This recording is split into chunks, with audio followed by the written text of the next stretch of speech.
This video is going to go over Unity Access 7's new user interface and some of the changes that have been made moving from ACM6 to ACM7. Starting with the login, as you can tell, you no longer has the username and password being shown immediately. First, you have to type in your username, then you have to type in your password on the following screen. From there, we'll have a very similar look to what Unity Video looks like if you were familiar with that. Instead of all the tabs being up top in the center like we're used to from ACM6, ACM7 now has everything neatly stowed on the left-hand side.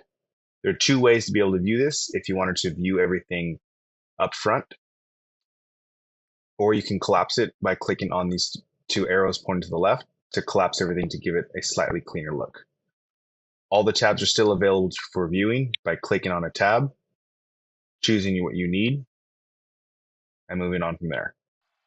UA7 now uses icons for each of the tabs that you were used to in ACM6. All tabs that were there in ACM6 are still available in UA7, just utilizing an icon instead. The very first one being monitor, second one being identities, third reports, fourth physical access, fifth roles, and we'll move on to settings and setup later on.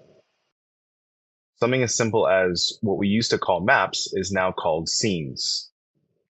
Scenes can now be done everything from editing to viewing to deleting, all from this one area.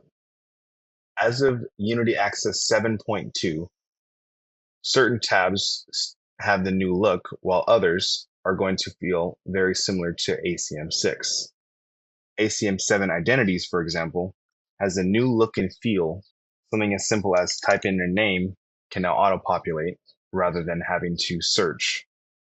Tabs like the monitor and events is going to feel very similar to what it used to be. One of the things that we have changed is we have now moved setup and settings to the left-hand panel rather than being in the top right like it's used to in ACM6.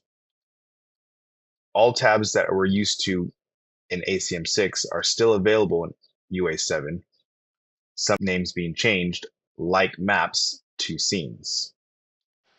For more information, feel free to reach out to your Motorola Access sales team.